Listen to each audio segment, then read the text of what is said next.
పోలీసులతో మంత్రి భార్య హారిత మాట్లాడిన తీరును తప్పుపట్టారు సీఎం. ఘటన తన దృష్టికి రావడంతో మంత్రితో ఫోన్లో మాట్లాడి సీఎం చంద్రబాబు వివరణ కోరారు.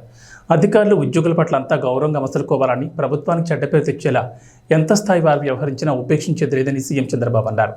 మంత్రి రాంప్రసాద్ రెడ్డి ఘటనపై విచారణ వ్యక్తం చేశారు. ఇలాంటి పొరపాట్లు పునరావృతం కాకుండా చూసుకుంటారని సీఎం చంద్రబాబుకి మంత్రి వివరణ ఇచ్చారు.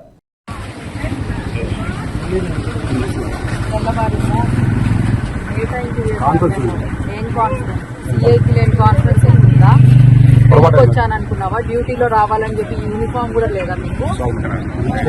దేనికి సారీ? ఏంటి పొరపాటు? గవర్నమెంటే కదా ఇస్తుండే జీతము, వైసీపీ వాళ్ళు ఏమైనా ఇచ్చారా? మరి డ్యూటీ చేస్తున్నారా లేకపోతే ఏమన్నా మీకోసం అర్ధగంట నుంచి వెయిట్ చేస్తున్నాం. బాగుంది ప్రోగ్రామ్ అంతా. మీరు వస్తున్నారా ఎట్లా? అదో మీ వెహికల్లో క్యాన్వల్ స్టార్ట్ చేయండి. మరి